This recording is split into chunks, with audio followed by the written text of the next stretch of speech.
All right, I'm just going to share us into our groups real quick here. Hello, everyone. Hello, everybody.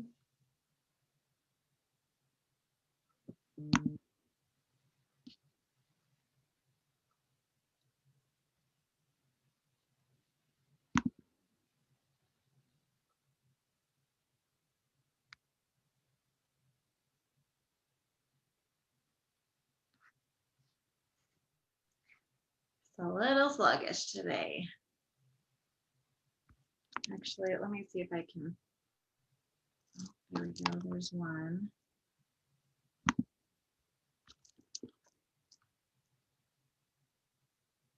Thanks for your patience, you guys.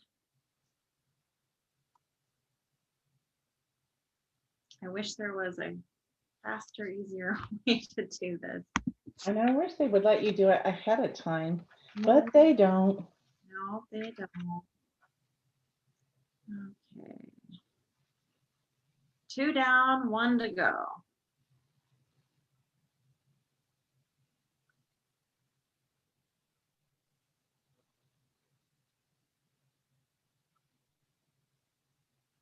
There we go. All right. Yay. Got it. All right. Hello, everyone. Welcome to Braveheart Conversations. Hopefully I can talk today. I'm Jillian Aurora, and I'm here with my co-host, Marie Wallace. Hi, guys. And we're joining you from Zoom today. It's so nice to be able to have this technology that mostly works, right? And allows us the convenience. So thank you for being here with us today. We are live every Thursday morning in our group Braveheart Conversations. You can follow us there and join the conversation, request topics, whatever you'd like to do, review any of our past episodes. You can also find us on Spotify, iTunes, Podbean, all the different places. So please feel free to check out any of our past episodes. Today, we are going to be talking about embracing pleasure and desire. And this is a topic I really wish that I had explored more as a younger person, because I spent a lot of my life condemning pleasure and desire, or dismissing it, or minimizing it. It just wasn't something that was perceived as, I wasn't supposed to make it valuable, right? My desire was like on the very bottom of the totem pole. Up here was like obligation and responsibility and other people's needs. I had all of these other things. And then, once all my obligations were done, and once I thought about everybody else, then I can think about what my desires might be, what I wanted. And unfortunately, I know for me, and I still struggle with this, I can very easily fill up all of my time with all of these things and never, ever, ever, ever get to my own desire. And I spent a lot of my life not ever taking time for me. And not only time, but even thinking about investing money in myself. Going to do things like paying for things that were strictly pleasure, or even justifying buying myself things. And I still will sometimes catch myself going, oh yeah, this is a really pretty shirt. I got it for $3 at Ross. It's like justifying that it didn't cost me very much, and how dare I spend any money on myself. That's that thinking that is so deeply embedded in me. And so really practicing flying in the face of that and saying, no, actually, I'm totally worth investing in.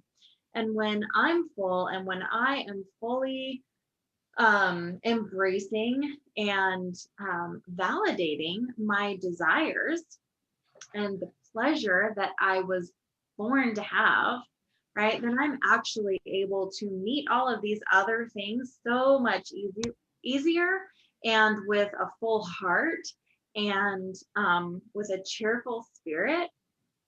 I give of those things because I feel inspired to, and because I love doing it, not because oh my gosh, I have to dredge through all of this work before I can have any fun or before I can have any pleasure. So I want to talk about, some of the programming that we're often subconscious about around desire, and how that actually, some of the buzzwords that come up for me when I'm thinking about desire and what has kept me from that are things like discipline, Mm-hmm. deprivation, right? I've deprived myself a lot, and we can talk about some areas like food, right? It's been really popular to deprive ourselves of basic things like food and sleep, and we actually like pride ourselves in how little we can give ourselves, which I think is really destructive, actually. And that has been a huge pattern in my life that I'm really acutely aware of now. And so I'd like to flesh that out a bit more. I'd love to give Marie a chance to speak on the topic as well. What comes up for you, Marie, when we talk about desire, and how has like discipline and suppression of your desire played a role in your life? Oh, as you were talking, I'm going check, check, check, check, check. All the things, because I was programmed at a very young age, to be not desirable, not desire oriented. As far as sex, save it for marriage. Um, as far as any kind of pleasure that was, for people that, let's see, it just wasn't for the life that we were creating for ourselves, and we were always last on the list. And I grew up in a very dominant, patriarchal, family, where, our desires were to be whatever our husbands, our fathers, our brothers wanted, and our desires didn't count or matter. And um and and honestly, I've had a conversation or two with some members of my family where they go, yeah, I knew that was happening. It didn't bother me, right? And I get that and I understand that, but at the same time, how do you break that pattern? But I just know that I would just like, oh, whatever my husband wants and whatever. And just as you said, my needs and desires just went further and further and further and further down the list. And I felt myself very resentful. I felt myself almost like a child going, but why don't I get any of the things that I want? So I had that, childlike, thing, like that, like maybe a temper tantrum. Why don't I get the things? I just know that I was created in this way with these wants and desires. And if I was created, how could it be wrong that I had them? It took me a long time. So I wish I could get those years back too. So I have a lot more years than you stuck in those patterns. But even sometimes today you go, oh, look what I'm doing. And taking the time to, do those things that I enjoy, like even a massage, like how much does it cost? And it's going to be 2 hours. And it, like you said, justifying it all. But I really need this right now. I don't have to justify it. It sounds really good right now. But yeah, still finding those patterns showing up. Yeah, so a couple of things for me really played into that mindset.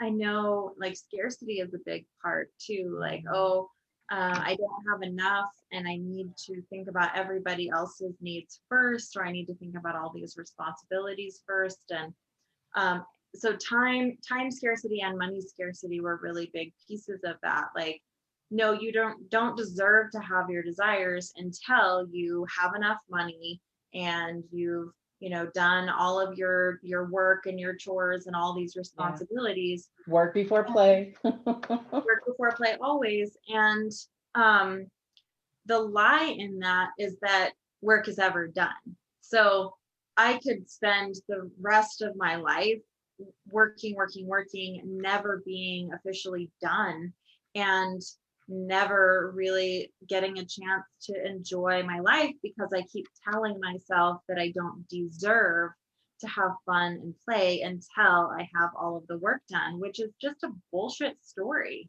Um, It's only true if you make it true. If you live your life in that way and with that value system and standard, then you'll really never allow yourself the time to have pleasure and play and your desires, because unless you carve out time for them and you intentionally say, I'm going to honor myself and I'm going to put the work aside, Yeah. right? I'm going to put the work aside, because actually, the reality that I have found is when I honor my desires, when I actually honor my need for play or pleasure or whatever it is that I'm really wanting, when I actually do that, I'm so much more involved and productive in my work. Or sometimes taking a break and just playing and just Mm. enjoying myself Yeah. will give me clarity about how maybe my work needs to change. Maybe I'm not, um, maybe I'm not operating in a work that's resonating for me anymore. And when I actually take time for myself, I can have the time to see that and to maybe change course. But if I'm just stuck in the grind all the time, it's really hard to ever have a different awareness. So, I mean, work is a really big thing. I also really want to touch on sex, because it's not talked about. If we And go I back really, to work just to finish that one for me, yeah. I I had this meeting with a friend, and it started out as a friend thing, and then we got to talking for 2 hours, and it was actually about our business. And then I went, oh, I even caught myself, and that was recently where I go, oh, we've been here 2 hours, and I go, and then I was feeling guilty about that. And I was also feeling guilty about taking her time, which she can take care of. If she needed to go, she could have. But it was the most productive 2 hours that I'd had in a long time. And it grew me leaps and bounds of where I was. And it's that daydreaming time, that time to just, like you said, play and not think about the grind, because maybe I do need to shift or pivot or create something new, or just we don't leave enough time for ourselves to really relish in the what ifs and the could have. And that's how we expand and grow not only our business but ourselves. And then the other part I wanted to say is when that cup was full, I was inspired to do more work, and like you said, be more productive and be really enjoy the work that I'm doing. So thank you for letting me just add those little bits before we moved on to sex, because that's going to take us down a different road. Yeah, really, really good stuff. Yeah, I think it's a huge lie that we've told ourselves, that we must work, work, work and not play until the work is done. No, a lot of times the play is really productive work. And that was because they lived in some very harsh times. Like, my family went through the Depression. And so their resources were very limited. And I can see where those paradigms came down. That doesn't really serve us very well right now. So, Yeah. Yeah, so I want to talk about a couple of things. One is sexuality being so taboo, especially for women. I want to talk about the history of women's sexuality as well. There was a time not so long ago where women's sexuality was so frowned upon, it was seen as satanic. It was actually seen as a demonic force, that a woman was actually evil if yeah. she enjoyed sex and if she was too tempting.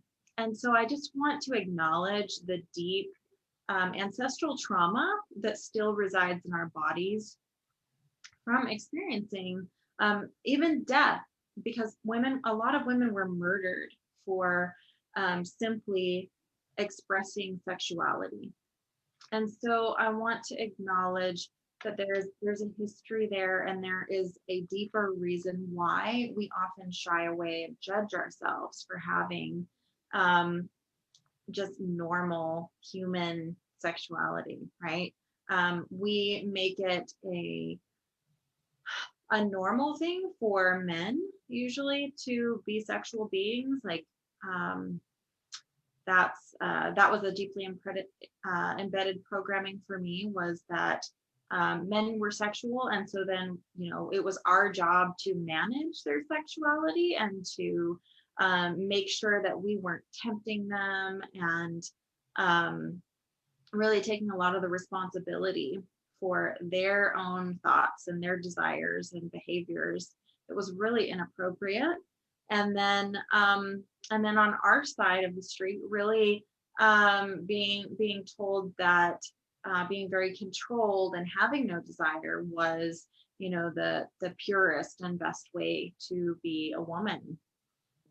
So Well, acknowledging those programmings, I think, is really key. Go ahead, Marie. no, I just even, sorry, there was a lag, so I waited first. I was thinking about what happened yesterday with the shootings, and that's on that old paradigm of women being the temptress, and that he had no responsibility for that. And so I just wanted to bring that up because that we still have that very prevalent in society even now.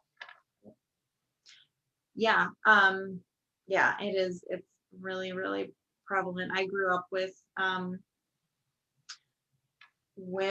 being told it was my responsibility to make sure I managed my body in a way that really catered to whatever fucked up reality I thought was men's way of being. And it's dishonoring to both sides. I really thought that by controlling myself to make sure men didn't have desires, that somehow I had some control over them, which is ridiculous. It's also ridiculous to think that men are just pigs, right? That's really dishonoring.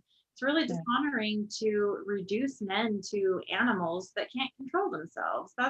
It's silly. It's really backwards. And not only can they control themselves, but we also, I think, need to get over this idea that we have to minimize ourselves and we have to cover ourselves up because we're so tempting and bad.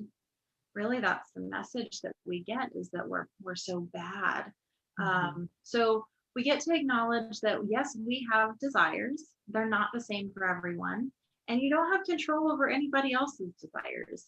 That's their job to manage their desires, to meet their desires. So, staying in our own lane, I think, is important.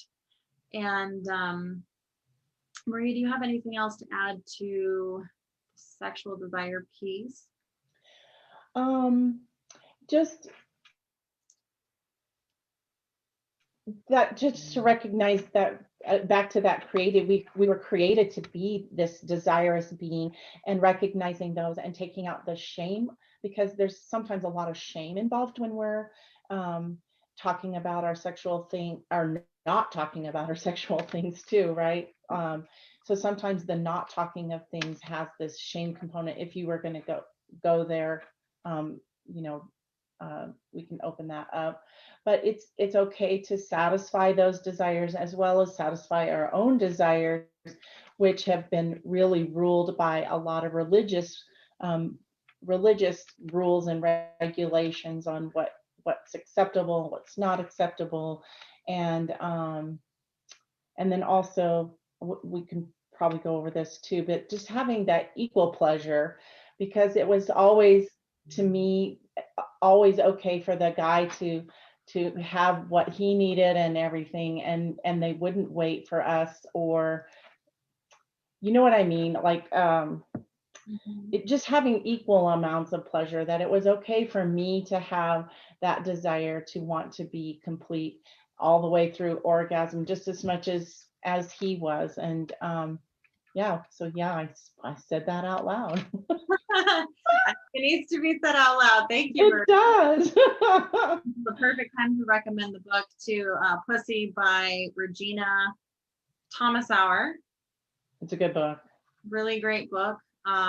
Really talks about sexuality in women, and that it's not something that just is second rate, right? Because we've really made that second rate. That it's maybe important, but not as important as men. And one of men's like basic desires is what? What have we all been told? right? One of men's deep needs is sex, and that it's just simple. They're simple and we're complex. All of that is just bullshit.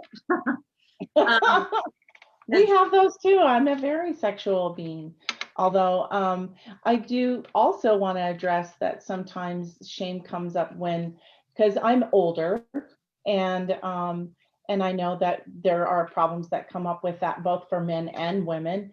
And I want people to understand that those fluctuate, those needs and desires do fluctuate, and that it's normal. But I think we put some shame around the performance, like, gosh, I don't have this raging desire I had when I was 20, and what's wrong with me. So going to that side too is what the shame and blame is that I put on myself when I am not feeling the way I'm supposed to feel, which is a very normal thing because hormones are all crazy and fluctuating. So I just wanted to add that little piece for some of the women out there who might be going through a little bit of that. Yeah, and I think that that can be at any age too. And I think, we really, there's a little bit of a different topic, but, when our bodies are not experiencing the sex drive that we think that it's supposed to, we get to be curious about what's going on. Like, why is our body putting on the brakes? And sometimes there's a bigger reason there. It could be a medical reason, but it also could be a relationship reason.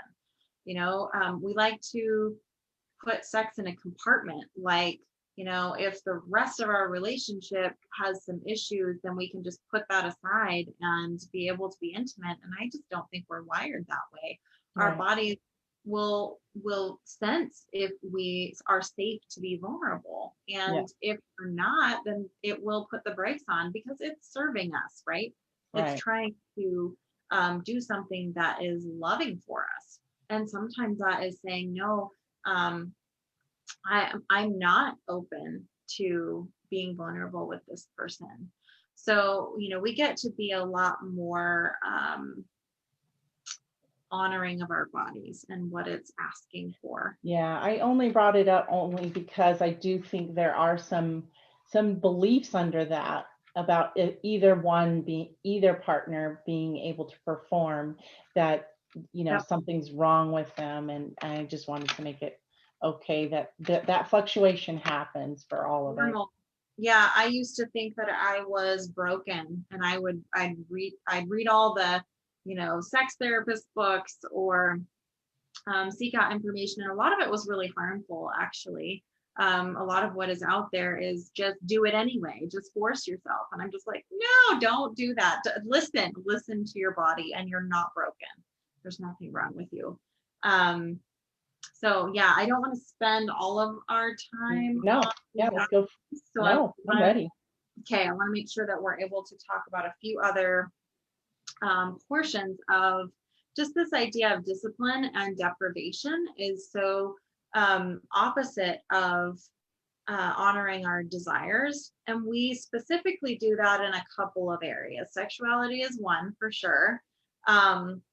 Depriving ourselves of sex when we are not in a relationship can be, a really popular thing as well, that we'll pride ourselves in being able to not have it, not have sex, not have food, and not have sleep, and not have fun. Like, these are really big areas that we particularly, as women, tend to lean towards. I used to very much pride myself in being able to work from, whatever, get up at 6 in the morning, and I can work all the way till 10 at night or 11 at night and never take any breaks.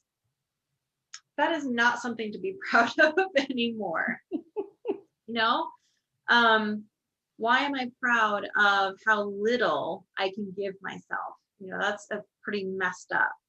Food is another area where, I'd really pride myself in being able to eat as least as possible.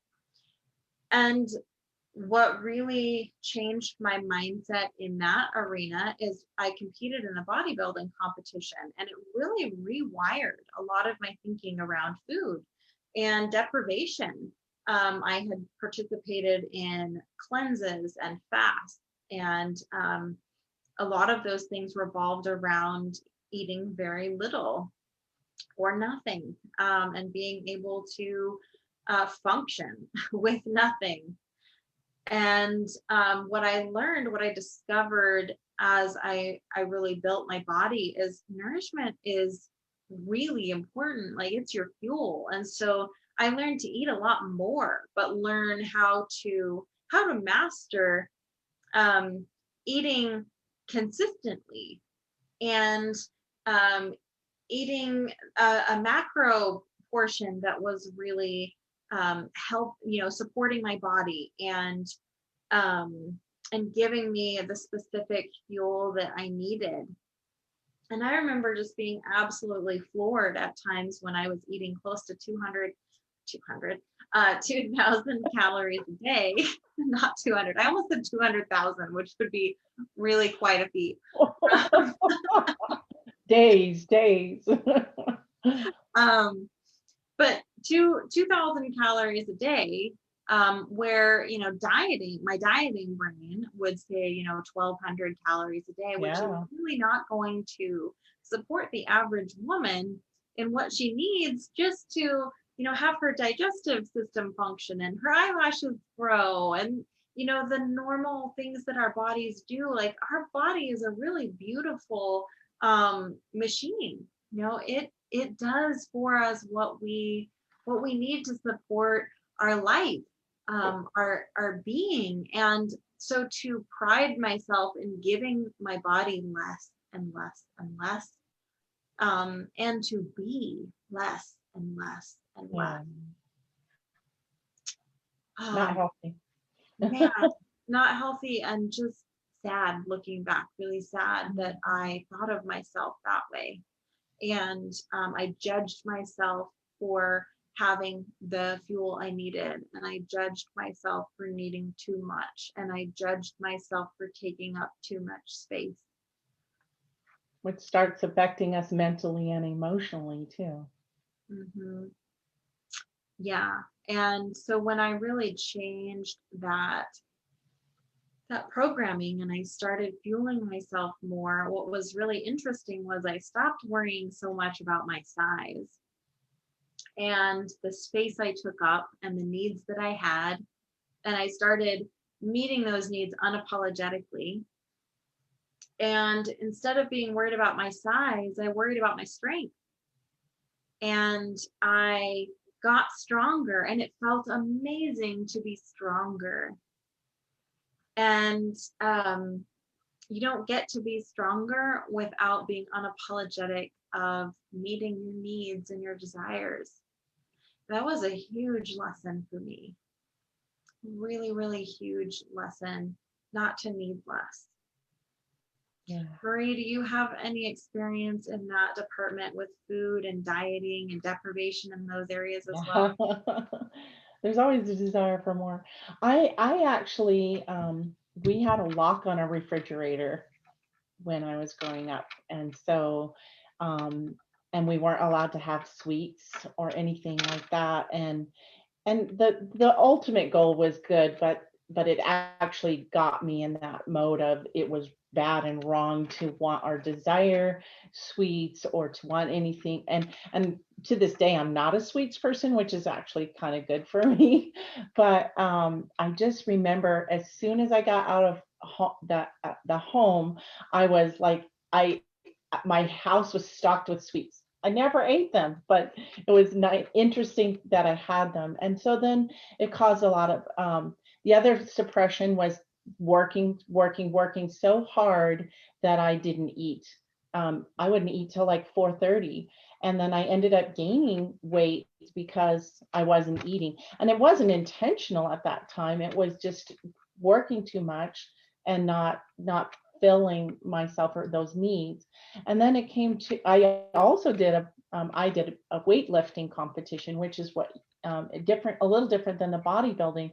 But I was eating, and I was with the same trainer that Jillian has, and we were eating, and it was only 1,500 calories, but I felt so full because it was the right calories, and I felt amazing. And being up on stage and pumping up the muscles and having, it was just an amazing feeling. So I have gotten to see and feel what that feels like to be truly nourished and to eat the things that I want to. And when it comes to choice, when I'm at choice, if I choose not to eat something, is better, is a different viewpoint mindset than saying I can't have something, right? I choose not to have this right now because my goal and my values for this competition are higher than my goals and values of wanting that piece of cake or whatever the thing is. So Yeah, I think it was really pivotal for me to prioritize strength over smallness. mm, So like, training for that competition, because I'm you do sure bulk like, up. yeah, you were still eating probably more than most women. I know even at my cutting amount of food was still more than I often was holding myself, or yeah, every time that I went on a dieting craze, I was eating smaller than what I did when I was cutting. Like that's still pretty incredible to me. Um, so anyway, just changing the idea, like, am I am I trying to fit myself into these beauty ideals really that cater to what, right? Men's sexual desires again, or men's desires in general, or am I am I truly investing in myself and nourishing myself in order to hit my own goals, right? My Yep. own strength. Am I unapologetic of my needs and desires to get me to what lights me up? So that's a big paradigm shift. I'd love to talk for a minute about investing in ourselves. So more of that financial piece that also so many women struggle with. I was so proud of my ability to not spend anything on me. Um, I used to participate in regular money fasts where I would spend a whole month not spending a dime on myself. And I thought that I just had fantastic discipline. And it did take some discipline, but I really now imagine myself being, like an old time Catholic priest that's like whipping myself, and oh my gosh, look at how amazing I am because I can endure so much pain. Like, man, how sadistic was I to do that? Um, and today I'm not ashamed of celebrating myself and investing in myself. Whether that is, I spent $7,000 in one shot on a coach. That was a big investment for me. That was the most amount of money I'd ever spent on myself. And it was really empowering. It was so empowering. And it really did help me boost my own self-esteem, and my own self-worth. Like, yes, I am worthy of investing that amount of money in my own development and in Yeah. something that's going to nourish me and push me forward and give me the encouragement and the tools that I need. um, Marie, you were part of a ceremony for me recently, Mm. where my name changed and I accepted the name Aurora as my last name, a name that I chose instead of one that was given to me by birth by an old, outdated patriarchal system. And so I now have the last name Aurora, and Marie helped me celebrate that by anointing me and really Yeah, my um, pleasure. getting to acknowledge and celebrate that change. But I also, the whole week leading up, I bought myself things to celebrate because it's a party and I get to celebrate me. And we celebrate lots of other things and we justify celebrating, other people's weddings or other people's accomplishments. But sometimes, very often we don't take the time to celebrate ourselves and our own wins, and even just for the hell of it, right? Just Just because, because. yeah, and I'm so proud of who I am. Mhm. And so taking a moment to do that and buying yourself some special food, buying yourself some special clothing, something that you've been putting off for a while, like buying yourself flowers, buying yourself a nice perfume. Like those things are meaningful and important, and we often downplay their importance, but they are really, really important. And they are part of acknowledging our sacredness and Mhm. our own divinity, because we are all divine beings, and that deserves some celebration, and that deserves some acknowledgement. So, Marie, I know that this is not an arena that you are a stranger to. So, tell me more about how you celebrate yourself, and that you take intentional moments to do that. I think even taking quiet time, carving out special time to get centered and ready, to look at my thoughts, to even take time out for prayer, meditation, celebration. I'm a big fan of celebration. I mean, I taught 5-year-olds. They know how to have fun, and it's not like they'll still do the work, but play's like number one. It's like they're not asking when they can, sit down and do that. And I just think that just thinking through the eyes of a child and how much they enjoy and embrace life, and they do all the things, right? I can be all the things, I can do all the things. There's no compartmentalizing. It's just what is bubbling up now, and what is it that I want to do now, and how to be present.